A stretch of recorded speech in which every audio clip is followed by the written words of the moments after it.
2011 with Daniel Erickson, the one, the only. Hello, Darth haters. And for everyone out there who's, if you're on our site, you know who Daniel Erickson is, but would you like to tell the one person that's new to Darth Hater what you do at BioWare?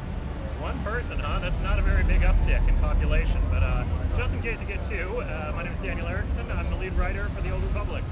Okay, so earlier today on the official forum, we got our first post about raids, or as you guys call them, Operations. There we go. So can you give us just a real brief rundown about operations in the Old Republic?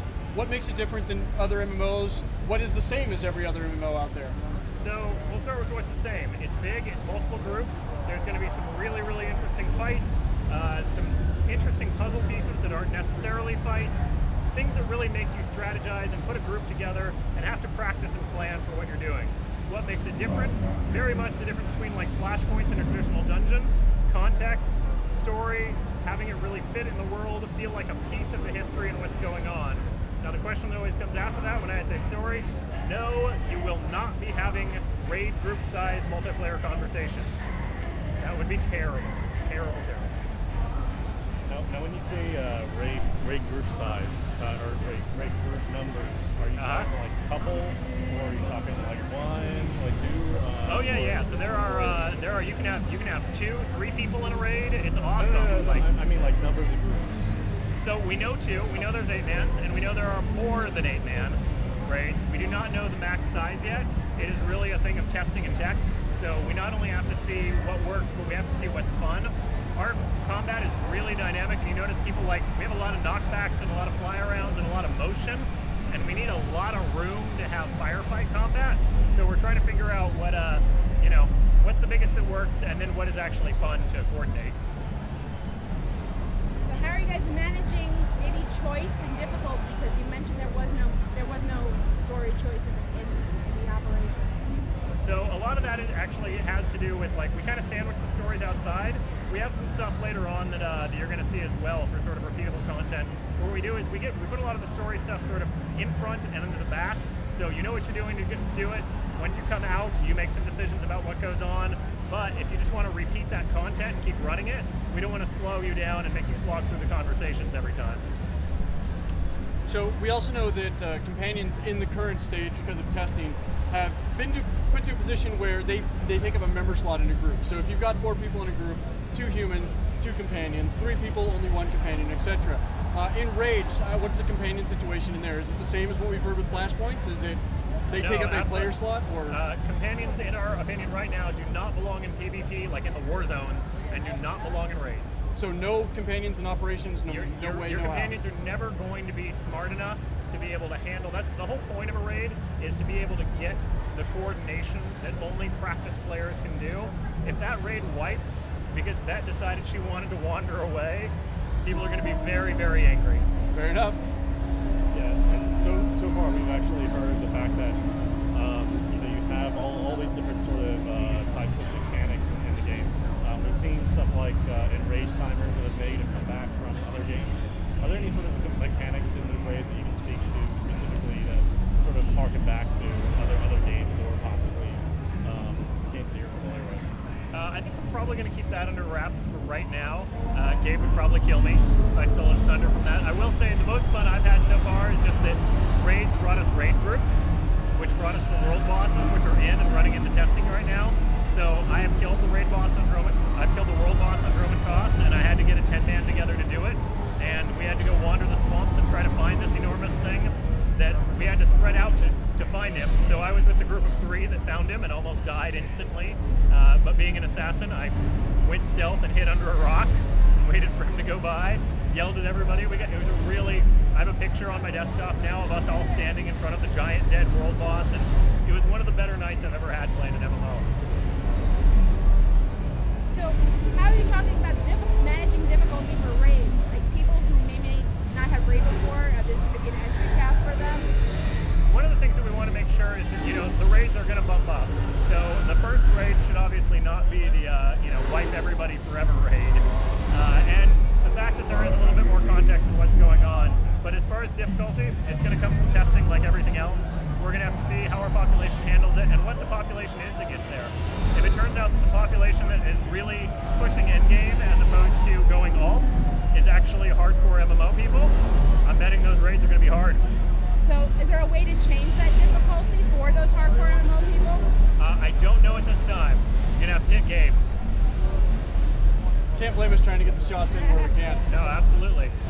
Speaking of those, we've already heard about with PvP, the itemization, really trying to make sure the PvPers feel like they're accomplished and they're better because they focused on it, while not excluding non-PvPers from being able to compete. Is the same thing in there with raids? Are we seeing, how's itemization working or right now in operations?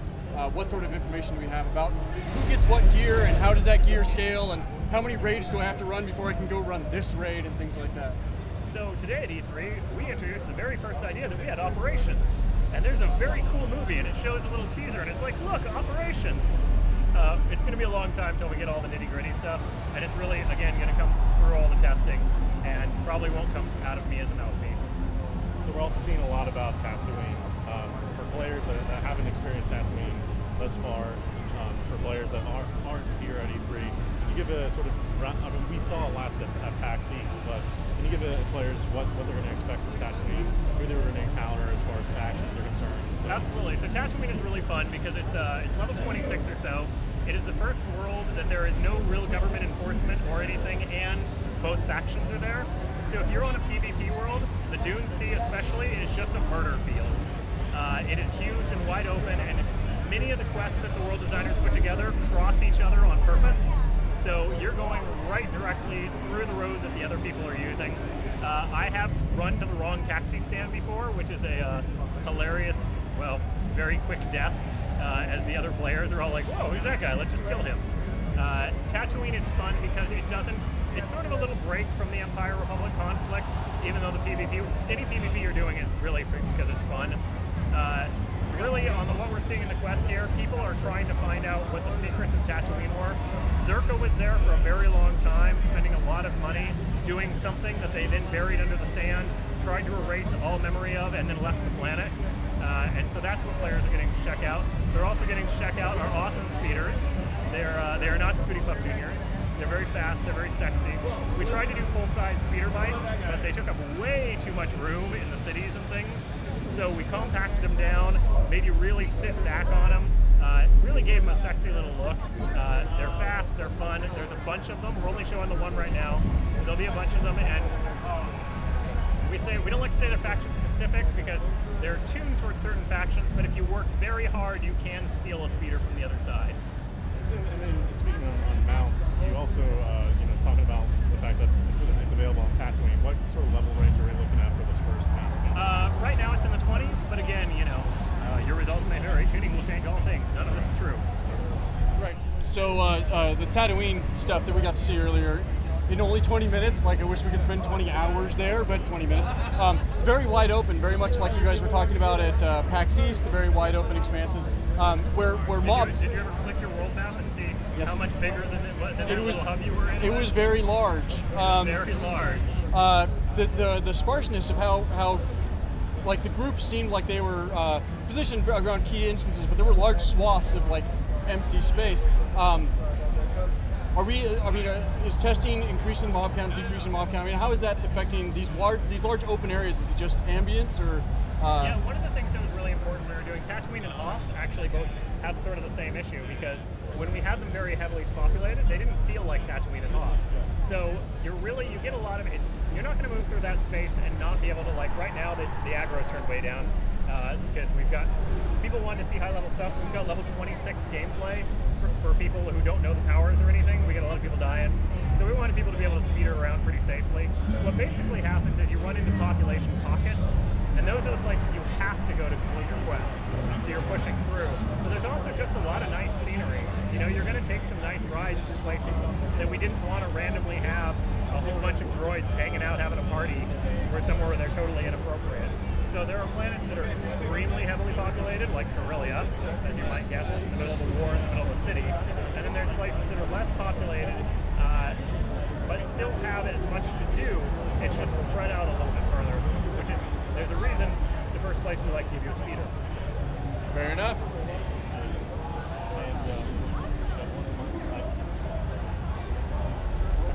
Alright, so then we also got a lot of action with the advanced classes so far.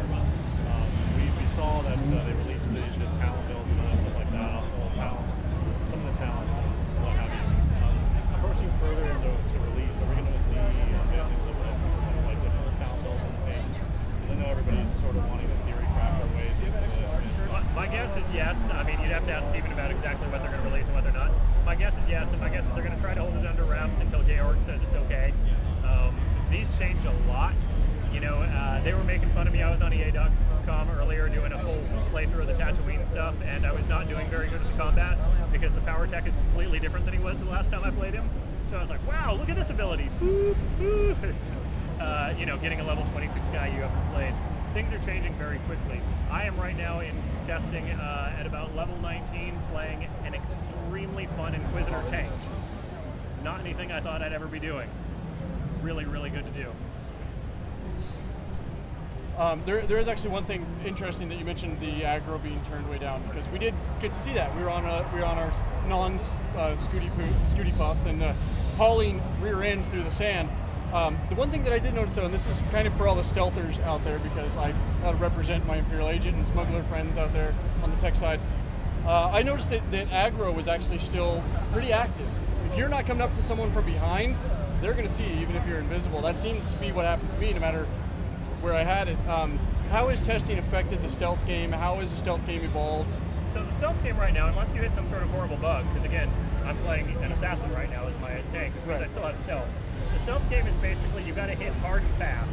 Even if you come straight up at somebody and you're invisible, remember, you're supposed to be sort of cloaked. So once you get about 5 feet away from them, they see you. So you need to be, you know, on the side, coming in at an angle, and even then, they're going to start to get suspicious. You can't just sort of walk behind them. You're not actually functionally the invisible man. Okay. That actually helps a lot, because that's something that we noticed, that I noticed during the PvP session, and I saw more now. So getting understanding that you can't really tactically do it. You got to run in there and hit hard. Yep. You sneak in and hit somebody, or you go and you know actually, if you're a few feet away and standing behind something, nobody's going to notice you, unless somebody decides to actually throw out their ability that lets them see the stealth guys. There are lots of new companions seen so far: Scorpio, Lieutenant Pierce, and also one of the Jawas, Blitz. So, can you give a brief little explanation of what those companions are? And sure. So, who do we got out there? Zalek, which people had seen like a picture of a long time ago, but he's actually out. Zalek is your GPS, pretty heavy. He's the same species General Grievous was before he got robotomized, and he's actually very late for this Inquisitor. The agent has Scorpio, who is a sort of very, very cold droid that is actually not Imperial or Republic make. She is somewhere very different, and hates you with every fiber of her electronic being and wants to kill you very much. We have Blizz, who is by far my favorite, and I think probably the most likely to become a plush toy. Blizz is an adorable little Jawa who just wants to help out and is kind of crazy and is a great little engineer. So he makes little shields and stuff for himself, has a bunch of like bags of tricks. And then Lieutenant Pierce. Lieutenant Pierce is for the warrior who has been waiting and waiting and waiting to not have to listen to one of his companions ever tell him that he should not just murder everybody all the time. Lieutenant Pierce is your right-hand man stormtrooper. He is a in-the-ground, in-the-dirt, likes to get dirty, full soldier who, just has a horribly sadistic streak. So if you're that guy, he's sort of your dream partner.